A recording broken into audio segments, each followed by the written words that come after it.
Hello everyone, this lesson is all about latent heat. So let's understand the basics, how to calculate it, and stay tuned until the end so we can solve a practical problem.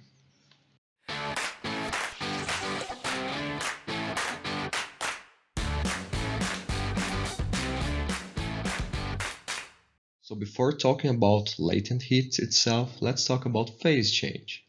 Well, phase changes are physical changes that take place when matter changes energy states, but chemical bonds are not broken or formed. Okay?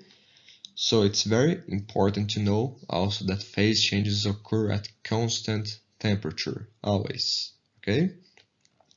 One thing, it's very common to see phase changes in our daily lives, okay? Especially with water. So we all know we have ice, liquid water, and water vapor, and we can change from one to another, changing the temperature, right? So we can go from ice to liquid water and liquid water to water vapor, and the reverse is also true. So when you go from ice to liquid water, we are melting the water, the ice, okay? If we keep heating it until it boils, we are boiling the water and changing the phase. Also, we can go the opposite way, take the water vapor and condensate it to liquid water, and then freeze it to solid water or ice. Okay, so these are the three main phases, the three main states of the matter that we have, and we can go from one to another, changing its temperature.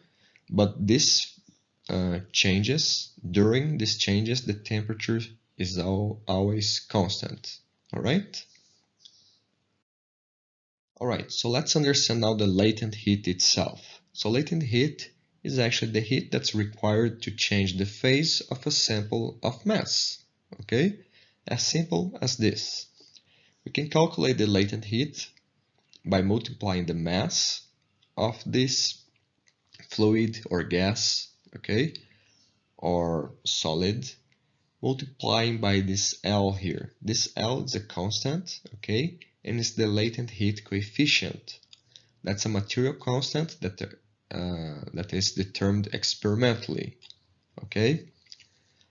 So depending on the thing you have, the material you have different values for L.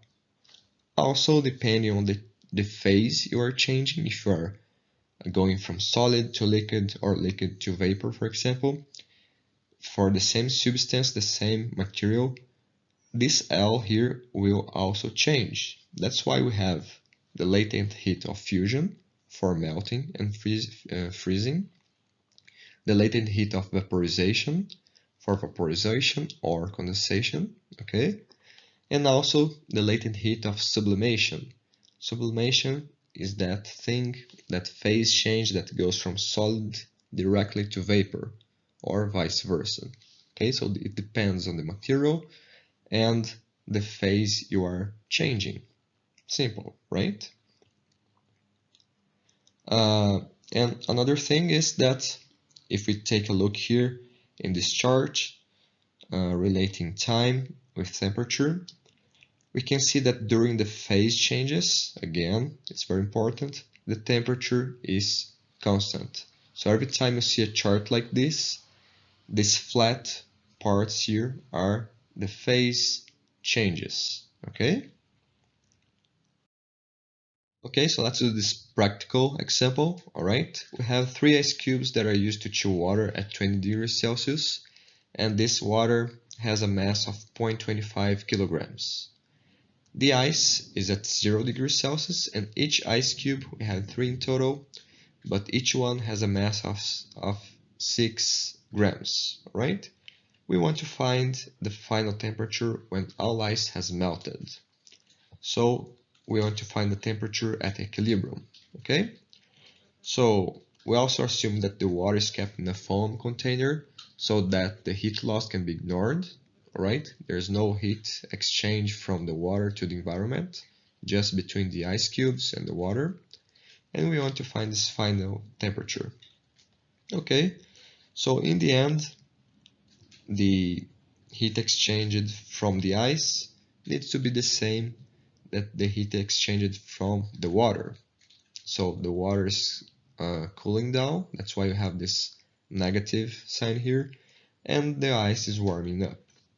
So for the ice, we have first a phase change from solid to liquid. Okay, we are melting the ice. So we have the latent heat here. So latent heat of fusion, all right? We're melting. And also we have the M of ice times C, specific heat, times the difference in temperature. If we're in doubt about this last part here, take a look in our video about specific heats, okay? So you understand it better. But basically you have the mass times the specific heat of the ice times the difference in temperature, the final temperature and the initial temperature. We want to find the final temperature, all right? And that's exactly what's happening, okay? We have our ice here in blue. It starts at 0 degrees and it changes the phase to liquid. That's why the temperature is constant. And then it increases a little bit.